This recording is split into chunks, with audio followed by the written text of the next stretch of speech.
Hello friends, പുതിയൊരു എല്ലാവർക്കും സ്വാഗതം. ഇന്നത്തെ വീഡിയോ നമ്മൾ പരിചയപ്പെടുത്താൻ പോകുന്നത് നമ്മളിപ്പോൾ ഒരു 5.2ൻ്റെ ഒരു വർക്ക് സ്റ്റാർട്ട് ചെയ്യുന്നുണ്ട്. അപ്പോൾ അതിലെന്തൊക്കെ ഉപയോഗിക്കുന്നു എന്നാണ് പറയുന്നത്. അപ്പോൾ നമ്മളിതിൽ ഉപയോഗിക്കുന്ന ട്രാൻസ്ഫോമർ 45 ആംബിയർ, 27 10 ആംബിയർ,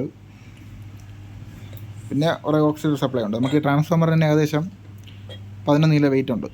നല്ല ഹെവി ട്രാൻസ്ഫോമറാണ്. പിന്നെ നോക്കുമ്പോൾ ഇതാണ് നമ്മുടെ ബാക്ക് പാനൽ, ഇത് ഫ്രണ്ട് പാനൽ. ഇതിൻ്റെ ബാക്ക് നമ്മൾ വെച്ചിട്ട് ഇമ്രാനിക്സിൻ്റെ റിമോട്ട് കിറ്റാണ് അതിൽ ബാക്കിൽ സെറ്റ് ചെയ്തിട്ടുണ്ട് നമ്മൾ. ഇതിൽ നമ്മൾ 2 വ്യൂ മീറ്റർ ആഡ് ചെയ്യുന്നുണ്ട്. പിന്നെ ഇതാണ് സ്പീക്കർ പ്രൊട്ടക്ഷൻ. നമ്മൾ സ്ഥലം കുറച്ച് ചെറുതായിട്ടിരിക്കാനായിട്ട് നമ്മളിപ്പോൾ ഇതിൽ റിലേ എക്സ്ട്രാ ആഡ് ചെയ്തിരിക്കുകയാണ്. 5.1 വാങ്ങിച്ചിട്ട് 5.2 ആക്കി എടുത്തേക്കാണ്.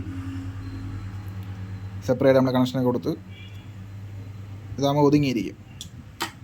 പിന്നെ ഇതാണ് നമ്മുടെ പവർ സപ്ലൈ സെക്ഷൻ. ഇത് നമ്മൾ 80 വോൾട്ടിൻ്റെ 10,000 MFD 4 കപ്പാസിറ്ററാണ് സബിനാണ് ഉപയോഗിച്ചിരിക്കുന്നത്. സബിൻ്റെ ബോർഡാണ്, പവർ സപ്ലൈ ബോർഡാണ്. ചാനൽ നമ്മൾ 63 വോൾട്ട് 10,000 MFD 4 ചാനൽ നമ്മൾ യൂസ് ചെയ്തിരിക്കുന്നത്. പിന്നെ നമ്മൾ ഓക്സിലറിയായിട്ട് ചെറിയ സപ്ലൈകൾക്ക് വേണ്ടിയിട്ട് ഒരു 2 VCB ഉപയോഗിക്കുന്നുണ്ട്, ഈ 2. പിന്നെ ഇതിൽ നമ്മുടെ ബക്ക് ബോർഡാണ്, റിമോട്ട് കിറ്റിന് വേണ്ടിയുള്ള ബക്ക് ബോർഡാണ്. പിന്നെ നമ്മൾ സബിന് വേണ്ടി 2 ഫിൽറ്റർ, 5.2 ആണ്. അപ്പോൾ 2 സബിൻ്റെ ഫിൽറ്റർ യൂസ് ചെയ്യുന്നുണ്ട്. ഇമ്രാനിക്സിൻ്റെ റിമോട്ട് കിറ്റാണ്, അതിൻ്റെ ബാക്ക് സൈഡിലുള്ള ബോർഡാണിത്. പിന്നെ സബിൻ്റെ ബോർഡ് DTECൻ്റെ 6 ട്രാൻസിസ്റ്ററിൻ്റെ 2 ബോർഡാണ് നമ്മൾ സബിനായിട്ട് യൂസ് ചെയ്യുന്നത്. പിന്നെ ഇത് നമ്മളൊരു ഗെയിനർ, ഇത് റിമോട്ട് കിറ്റിൻ്റെ സിഗ്നലിൻ്റെ ഔട്ട് നമ്മൾ ഇതിലാണ് കൊടുക്കുന്നത്. ഇതൊരു ഗെയിനറായിട്ട് നമ്മൾ യൂസ് ചെയ്തിരിക്കുകയാണത്, 6 ചാനൽ ഗെയിനറാണ്. പിന്നെ ഇത് നമ്മളെ സ്റ്റാൻഡ് ബൈയും സോഫ്റ്റ് സ്റ്റാർട്ടറും കൂടെ ഒരുമിച്ച് വരുന്ന ബോർഡാണ്, ഇതുകൊണ്ട് DTECൻ്റെ തന്നെയാണ്. 5 ചാനൽ നമ്മൾ യൂസ് ചെയ്യുന്നത് DTECൻ്റെ 10 ട്രാൻസിസ്റ്ററിൻ്റെ ബോർഡാണ്. പിന്നെ നമ്മളിതിൽ ഉപയോഗിക്കുന്ന സ്വിച്ച് നമ്മുടെ പുഷ് ബട്ടൺ സ്വിച്ചാണ്. ഇതാണ് നമ്മുടെ ക്യാബിനറ്റ്. അത്യാവശ്യം വലിയ ക്യാബിനറ്റാണ് നമ്മൾ എടുത്തിരിക്കുന്നത്. ക്യാബിനറ്റ് നമ്മൾ സ്ക്രൂ ഒക്കെ ചെയ്തിട്ടിട്ടുണ്ട്. ഒരു ചെറിയ ട്രാൻസ്ഫോമർ ഉണ്ട്, ഇത് നമ്മളെ സ്റ്റാൻഡ് ബൈ ബോർഡിന് വേണ്ടിയിട്ടാണ്. ഇത്രയാണ് നമ്മളിപ്പോൾ ഒരു 5.2 ആംപ്ലിഫയർ അസംബിൾ ചെയ്യുമ്പോൾ ആവശ്യമായിട്ടുള്ള സാധനങ്ങൾ. ഇപ്പോൾ നമ്മൾ ഒരുപാട് പേര് വിളിച്ചിട്ട് നമ്മളടുത്ത് പറയാറുണ്ട്, ആംപ്ലിഫയറിൻ്റെ വില ചോദിച്ചിട്ട് പറയാറുണ്ട് എന്താണ് ഇത്ര വിലയെന്ന്. അത് ഇത്രയും സാധനങ്ങൾ നിങ്ങൾ കണ്ടപ്പോൾ മനസ്സിലായി കാണുമെന്നാണ് ഞാൻ വിചാരിക്കുന്നത്. ഈ സാധനങ്ങളുടെ എല്ലാം വിലകൾ നിങ്ങളൊന്ന് അന്വേഷിച്ച് നോക്കിയിട്ട് പറയുന്നതായിരിക്കും നല്ലതെന്നാണ് എൻ്റെ ഒരു അഭിപ്രായം.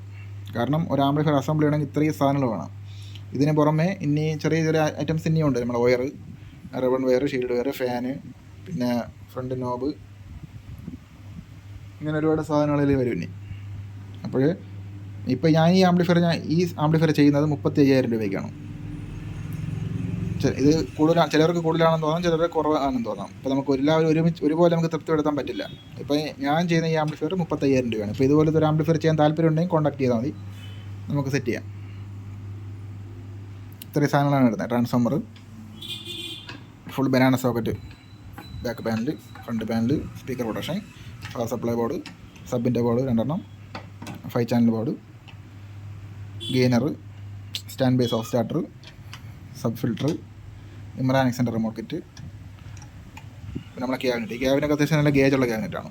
നമ്മുടെ സാധാ GTECൻ്റെ ക്യാബിനല്ല ഇത്, അതിനെക്കാട്ടും ഗേജുള്ള ക്യാബിനറ്റാണ്. അത് പെട്ടെന്നൊന്നും വളയത്തില്ല. അതുപോലെ നമ്മൾ ആംപ്ലിഫയർ ചെയ്യുമ്പോൾ ഉണ്ടല്ലേ എല്ലാത്തിനും അഡീഷണൽ ഇപ്പോൾ ഒരു ബോർഡുണ്ട്, 4 സ്ക്രൂ ഉണ്ടെങ്കിൽ ആ 4 സ്ക്രൂ നമ്മൾ ചെയ്യുന്നുണ്ട് അല്ലേ. ഒരു ബോർഡിന് വേണ്ടിയിട്ട് നമ്മൾ സ്ക്രൂ ചെയ്യുമ്പോൾ ഒരു സ്ക്രൂവിന് തന്നെ ഉണ്ടല്ലേ, ഒരു സ്ക്രൂ, അതിൻ്റെ വാഷർ, പിന്നെ അതിൻ്റെ ഇപ്പുറത്തൊരു വാഷർ, അതിൽ നെട്ട്, ഇത്രയും സാധനങ്ങൾ. ഇനി ഇതിൻ്റെ പുറത്തൊരു സ്പേസർ വരും, പിന്നെ ഒരു വാഷർ വരും, നെട്ട് വരും. ഇത്രയും സാധനങ്ങൾ ഒരു ഹോളിലെത്തിക്കാൻ നമ്മൾ ചിലവാണ് ഉണ്ടല്ലേ. അപ്പോൾ ഇതുപോലെ എല്ലായിടത്തും നമ്മളത് അതേ സെയിം രീതിയിലാണ് ചെയ്തിരിക്കുന്നത്. അതിൽ ട്രാൻസ്ഫോമറിനാണ് ഉപയോഗിച്ചിരിക്കുന്ന നെറ്റ് ഇതാണ്, 10 mm നല്ല നെറ്റാണ് ഉപയോഗിച്ചിരിക്കുന്നത്. അപ്പോൾ ഇതുപോലത്തെ ആംപ്ലിഫയർ ഒക്കെ ചെയ്യാൻ താല്പര്യം ഉണ്ടെങ്കിൽ നമുക്ക് കോൺടാക്ട് ചെയ്യാം. നമ്മുടെ സ്ഥലം വരുന്നത് തിരുവനന്തപുരം കാട്ടാക്കടയാണ്. നേരിട്ട് വരുന്നവർക്ക് നേരിട്ട് വരാം, കൊറിയർ അവൈലബിൾ ആണ്. അപ്പോൾ താങ്ക്സ് ഫോർ വാച്ചിങ്. നമുക്ക് ഇനി അടുത്തൊരു വീഡിയോ ആയിട്ട് കാണാം.